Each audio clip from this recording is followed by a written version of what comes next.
एपिसोडची सुरुवात तिथेच होते जिथे कालचा भाग संपला होता. ईश्वरी ती मिठीतून हनुच बाजूला होते. दोघंही एकमेकांकडे बघतच राहतात. पण काय बोलावं हे कुणालाच सुचत नाही. त्यांच्या नजरेत एक अव्यक्त प्रेम आणि थोडासा उघडलेपणा स्पष्ट दिसतो. आतून आत्या खिडकीतून डोकावून बघते आणि दोघांना असं बघून तिच्या चेहऱ्यावर एक गोड हसू येतं. बराच वेळ शांततेत गेल्यानंतर अर्णवच बोलायला सुरुवात करतो. अर्णव बोलतो, मिस इंदोर, मी आधी तुला घरी सोडतो, ओके, आणि मग ऑफिसला जाईन. ईश्वरी फक्त खाली बघते. अर्णव पुन्हा विचारतो, miss Indore, you were lost? Miss Indore, कसला एवढा विचार करतेयस? ईश्वरी भानावर येत बोलते, नाही, काही नाही. अर्णव विचारतो, मिस इंदोर, तुला इथे राहायचंय का? ईश्वरी पटकन मान वर करून बोलते, नाही, असं काही नाहीये. अर्णव शांतपणे बोलतो, मिस इंदोर, एवढं फॉर्मल नको होस. तुझी इच्छा असली राहायची तर प्लीज राहा ना. ईश्वरी थोडी चिडूनच बोलते, अहो पण सांगितलं ना मला नाही राहायचं इथे, मागे का राखताय तुम्ही? अर्णव बोलतो, मी मागे लागतोय? मी जेन्युनली विचारलं तुला. ईश्वरी आता उलट त्याच्यावरच चिडते, तुम्हाला माझा त्रास होतोय का? म्हणून मला इथे थांबायला सांगताय? अर्णव हैराण होऊन बोलतो, miss Indore, are you out of your mind? तुझ्या आई वडिलांकडे म्हणजे आत्याकडे राहावंसं वाटत असेल तुला म्हणून जेन्युनली विचारलं. तू मलाच ब्लेम करतेयस. अर्णव पुढे बोलतो, तुला ना माझ्याशी भांडल्याशिवाय चैनच पडत नाही. हे ऐकून ईश्वरी स्वतःशीच विचार करते. ईश्वरी मनातल्या मनात म्हणते, खरंच, का थांबायचं नाहीये मला इथे? का भांडतीये मी यांच्याशी? अर्णव हळूच तिचा विचार बघून तिला खरं नावाने हाक मारतो, कंचन. ईश्वरी लगेच त्याला सुधारते, मिसेस राजेश्वरके. अर्णवच्या चेहऱ्यावर एक हलकीशी स्माईल येते. अर्णव बोलतो, मिसेस राजेश्वरके, इथे राहायचंय की येणार आहात माझ्यासोबत? ईश्वरी लाजून बोलते, येणार आहे तुमच्यासोबत. अर्णव तिची छेड काढत बोलतो, का, भांडायला? ईश्वरी बोलते, नाही, चला उशीर होतोय. Okay, let's go. असं म्हणून अर्णव वळतो, पण ईश्वरी तिथेच उभी राहते. अर्णव विचारतो, काय झालं? ईश्वरी बोलते, आय थिंक फोन आत राहिलाय माझा. तुम्ही थांबा, इथेच मी घेऊन येते. अर्णव बोलतो, मी जातो. ईश्वरी त्याला अडवते, बोलते, नको, मी जाते, आणि हसतच आत्या अटॅक करेल ना माझ्यावर. अर्णव हसतो आणि ईश्वरी आत जाते. सीन आत्याच्या घरातील हॉलमध्ये. ईश्वरी आत येते तेव्हा आत्या आणि तिचे काका, जे व्हीलचेअरवर आहेत, ते बोलत बसलेले असतात. आत्या काकांना बोलते, अहो, अर्णव किती छान सांभाळून घेतोय ना इशूला आपल्या. आत्या पुढे बोलते, अर्णव जसा खंबीरपणे पाठीशी उभा आहे ना इशूजा, तसे तुम्ही होतात त्यावेळी माझ्यासाठी. आत्याचा चेहरा अचानक गंभीर होतो आणि ती भूतकाळात हरवून जाते. आत्या बोलू लागते, तुम्ही नसतात ना तर माझं आयुष्य उद्ध्वस्त झालं असतं कायमचं. आजही तो दिवस आठवला ना की अस्वस्थ व्हायला होतं. सीन ब्लॅक अँड व्हाईट फ्लॅशबॅकमध्ये जातो. आत्याचं बोलणं बॅकग्राऊंडलाच सुरू राहतं. त्या बाई म्हणाल्या होत्या की हमखास नोकरी देते, म्हणून मी इंटरव्ह्यूला गेले, आणि रमाकांत राजेश्वरके, त्या पुरस्कार सोहळ्यात मी भेटले होते त्यांना. त्यांनीच मला सांगितलं, मला येऊन भेट, मी तुला नोकरी देतो म्हणून. फ्लॅशबॅकमध्ये दिसतं की आत्या एका खोलीत आहे आणि रमाकांत राजेश्वरके यांना काहीतरी गुंगी आल्यासारखं होतंय. आणि त्याच क्षणी काही लोक, म्हणजे राकेशचा भाऊ, तिथे त्यांचा भाऊ दिसतो, दरवाजा तोडून आत येतात आणि राकेशचा भाऊ ओरडतो, मिस्टर रमाकांत राजेश्वरके, हे चाललंय तर तुमचं? आत्याचा आवाज येतो. मागचा पुढच्या कशाचाही विचार न करता लोक वाटेल ते बोलले माझ्याबद्दल आणि त्या माणसाबद्दल सुद्धा. फ्लॅशबॅकमध्ये लहान ईश्वरी दिसते, जी आपल्या आईला आई अशी हाक मारते. फ्लॅशबॅक संपतो. आत्याच्या डोळ्यात पाणी आलेलं असतं. तेवढ्यात ईश्वरी तिला हाक मारते, आई? आत्या दचकून भानावर येते. अगं इशू, कधी आलीस तू? तेवढ्यात अर्णव पण दारात येऊन उभा राहतो. आत्या आश्चर्याने बोलते, अर्णव, तू पण? ईश्वरी हसतच आत्याला निघतो असा इशारा करते. आत्या आणि काका दोघंही हसून त्यांना निरोप देतात. सीन राकेशच्या घरी डायनिंग टेबलवर. राकेश एकटाच बसून चहा पीत असतो आणि स्वतःशीच हसत असतो. राकेश मनातल्या मनात म्हणतो, द ग्रेट ASR सकाळपासून मला घाबरून आपल्या बिळात दडून बसलाय. याहून भारी फिलिंग नाही दुसरं कुठलं जगात. तेवढ्यात लावण्या तिथे येते. लावण्या बोलते, मॉर्निंग जिजू, AR कुठे? मला एका नवीन जॉईंट व्हेंचरबद्दल बोलायचंय त्याच्याशी.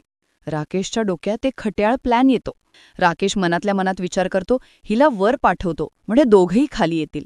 राकेश लावण्याला बोलतो, अर्णव आहे, घरीच आहे, रूममध्ये आहे. लावण्या बोलते, ओ. राकेश मुद्दाम तिला भडकवत बोलतो, पण काय आहे ना, दोघं नवरा बायको सकाळपासून खाली आलेच नाहीयेत रूममधनं.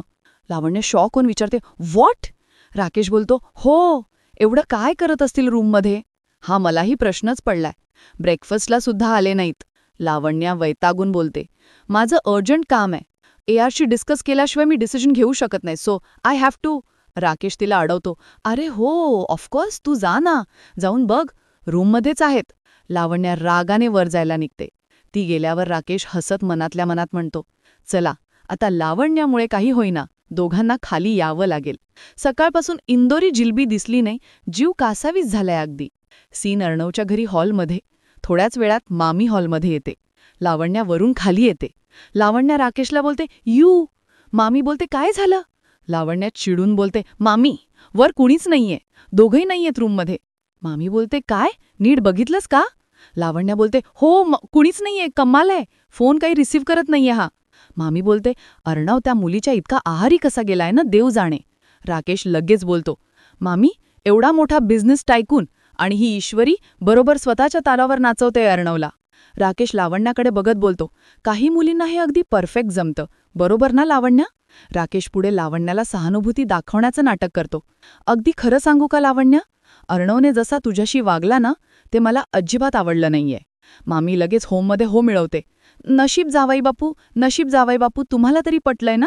नाहीतर काय आहे, सगळ्यांना लावण्याचा राग दिसतो, पण या बिचारीचा त्रास नाही दिसत कुणाला. राकेश बोलतो, मला दिसतोय मामी, मला दिसतोय हिचा त्रास म्हणून बोलतोय. अहो लग्न ठरलं होतं दोघांचं, छोटी गोष्ट आहे का?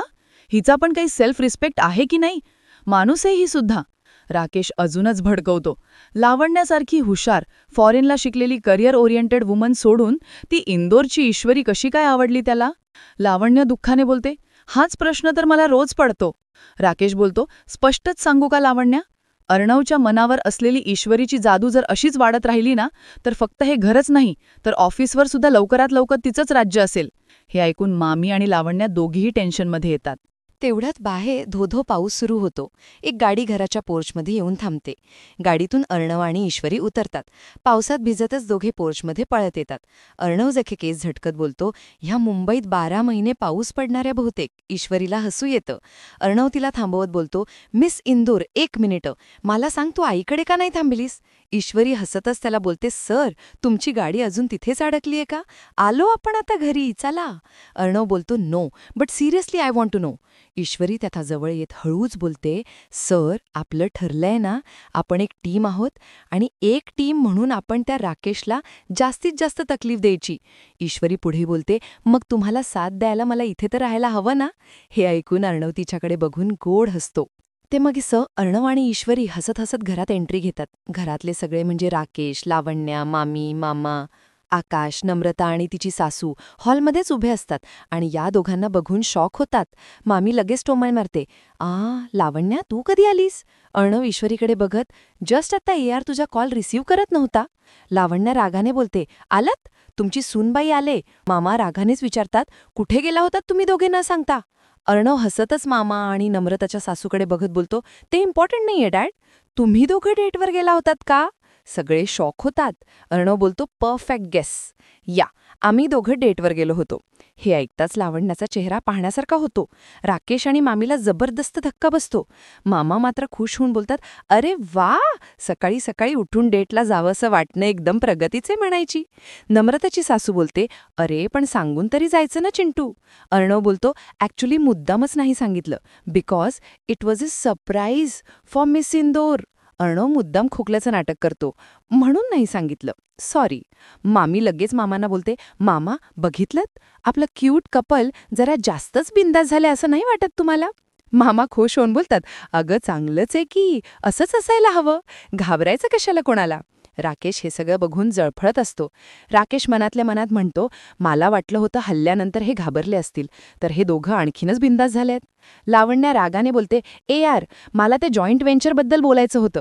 अर्णव तिला टाळत बोलतो, ओ या, मी आकाशला एक्सप्लेन केलं सगळं, तो तुला सांगेल. आकाश? आकाश बिचारा मी असं चेहरा करतो आणि अर्णव त्याला थँक्यू म्हणत मॅनेज करायला सांगतो.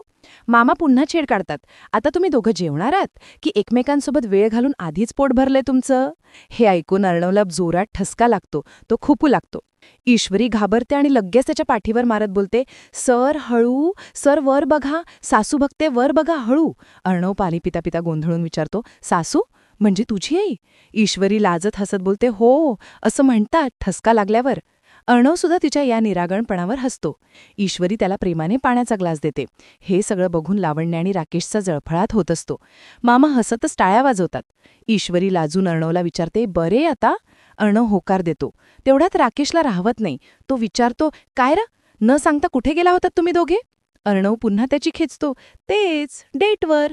सगळी निघून जातात. फक्त अर्णव आणि ईश्वरी तिथेच उभे राहतात. ईश्वरी हळूच अर्णवला विचारते, सर, डेट? खोटं का बोललात? अर्णव तिच्याजवळ येत बोलतो, अरे विसरलेस? काय ठरलं होतं आपलं? आपण हॅपी आहोत असं दाखवायचं आणि राकेश जळणार. ईश्वरीला हे ऐकून जोरात हसू येतं. ईश्वरी हसतच बोलते, ओ, आपण डेटवर गेलो हे ऐकून ही इज व्हेरी जेलस. हे माझ्या लक्षातच नाही आलं. अर्णव बोलतो, है ना? मग दुसऱ्या खोलीत लावण्या, राकेश आणि मामी पुन्हा एकत्र जमतात. लावण्या बोलते, हे सगळं टॉलरेट करायच्या पलीकडे गेले माझ्यासाठी. राकेश बोलतो, आणि हे असंच चालत राहिलं तर बळजबरीचं नातं खऱ्या नात्यात बदलायला वेळ लागणार नाही लावण्या? लावण्या विचारते, म्हणजे? राकेश तिला समजावतो, म्हणजे बघ ना, एक रूम शेअर करणं, सतत एकमेकांबरोबर राहणं, या सगळ्यामुळे एखादा प्रेमात पडू शकतोच ना लावण्या.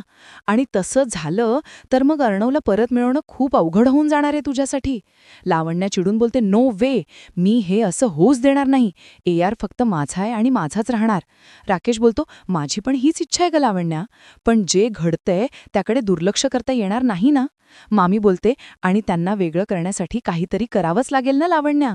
अशी नुसती चिडचिड करून काही होणार नाहीये. लावण्या ठामपणे बोलते, ऑफकोर्स, आता बघच मी काय करते ते. राकेश विचारतो, म्हणजे नेमकं काय करणार आहेस तू? लावण्या बोलते, ते दोघं एकमेकांसाठी किती मिसमॅच आहेत हे आपल्याला आणि अख्ख्या जगाला तर माहितीच आहे ना. पण आता हीच गोष्ट मी ARला कन्व्हिन्स करून सांगणार आहे. म्हणजे तोच त्या मिडल क्लास मुलीला स्वतःच्या आयुष्यातून बाहेर काढून टाकेल कायमसाठी. That's it. मग किचनमध्ये ईश्वरी काहीतरी चविष्ट पदार्थ बनवत असते. नम्रता तिथे येते. नम्रता विचारते, वाह, हे काहीतरी स्पेशल दिसतंय. ईश्वरी बोलते, अहो, अर्णव सर डाएटच्या नावाखाली त्या उकडलेल्या भाज्या आणि बेचव काहीतरी खात असतात ना, म्हणून म्हटलं काहीतरी चविष्ट डाएट फूड बनवण्याची कोशिश करू. नम्रता बोलते, वाह, नवऱ्याची एवढी काळजी, चांगलंय. तुमचं लग्न अचानक झालं असलं तरी नातं हळूहळू रुळावर येतंय हे बघून छान वाटलं. मग नम्रता पुढे विचारते, मग चिंटू फर्स्ट ऑफिशियल डेटसाठी कुठे घेऊन गेला होता? ईश्वरी गोंधळते. नम्रता बोलते, मी पर्सनल क्वेश्चन विचारते असं वाटत असेल, पण मी फक्त नणंद नाहीये ना तुझी, मैत्रीण पण आहे ना. तू सांगू शकतेस मला. सांग ना, कुठे गेला होता तुमच्या फर्स्ट ऑफिशियल डेटसाठी? ईश्वरी खाली बघून खरं सांगते, तसं डेट बीटवर कुठे गेलोच कुठे होतो. त्याचवेळी हॉलमध्ये मामी साड्या घालत असते आणि मामा म्हणजे आकाशचे वडील वाचत बसलेले असतात आणि अर्णव येतो. मामा लगेच त्याला पकडतात, बस, अरे, ईश्वरीला घेऊन कुठे गेला होतास डेटवर? अरे, तू काहीच सांगितलंच नाहीस, सांग ना. अर्णव हळूच बोलतो, सॉरी मामा, मामी समोर असताना मी तुला खरं नाही सांगू शकलो. मामा बोलतात, अरे काय विचार कसला करतोय, सांग. हे बघ आधीच मामा म्हणजे असलेल्या माणसाला पुन्हा मामा म्हणजे वेड्यात बनवायचं नाही, सांग पटापट. अर्णव हळूच सांगतो, मामा, मी ईश्वरीला घेऊन एका इटालियन रेस्टॉरंटमध्ये गेलो होतो. आणि एकीकडे अर्णव इटालियन रेस्टॉरंट म्हणतोय तर दुसरीकडे त्याच वेळी ईश्वरी नम्रताला सांगत असते, भेळपुरी खायला घेऊन गेले होते गाडीवर. मामा तिकडे काय म्हणून शॉक होतात. आणि पुढच्या भागाच्या प्रोमोमध्ये दाखवतात की अर्णव ईश्वरीवर भयंकर चिडलाय. अर्णव ओरडून बोलतो, सात्विक फॅशनचा CEO त्याच्या बायकोला भेळपुरी खायला घेऊन जाणार आहे? ईश्वरी बोलते, सर, बायकोला आवडत असेल तर का नाही नेणार? अर्णव बोलतो, मग इंदारमध्येच राहायचं. सकाळी भेळपुरी, दुपारी जिलेबी, संध्याकाळी समोसा. ईश्वरी पण चिडते, सर, मला शिकवायचं नाही, हम इंदौर से हैं. अर्णव बोलतो, हे मुंबई आहे. ईश्वरी रागाने बोलते, माहितीये मला ना आता थोड्या वेळ तरी या हावभाव म्हणजे भुकेलेल्या माणसाचा चेहरा बघायचाच नाहीये. ती वळून जाणार तोच अर्णव तिचा हात पकडून तिला जवळ ओढतो आणि काय म्हणालीस, माझा चेहरा नाही बघायचाय तुला? मग परत का आलेत? प्रेमाने जिलेबी भरवायला आलोय. अर्णव तिच्या पुढे जिलेबी धरतो. ईश्वरी शॉक होऊन त्याच्याकडे बघत राहते आणि अर्णव तिला प्रेमाने जिलेबी भरवतो. आणि अशा प्रकारे आपल्या आजच्या एपिसोडचा अंत होतो. तर प्लीज या व्हिडिओला लाईक करा, म्हणजे या व्हिडिओची रीच वाढेल आणि मी तुमच्यासाठी असे जबरदस्त व्हिडिओ रोज घेऊन येऊ शकेल. धन्यवाद.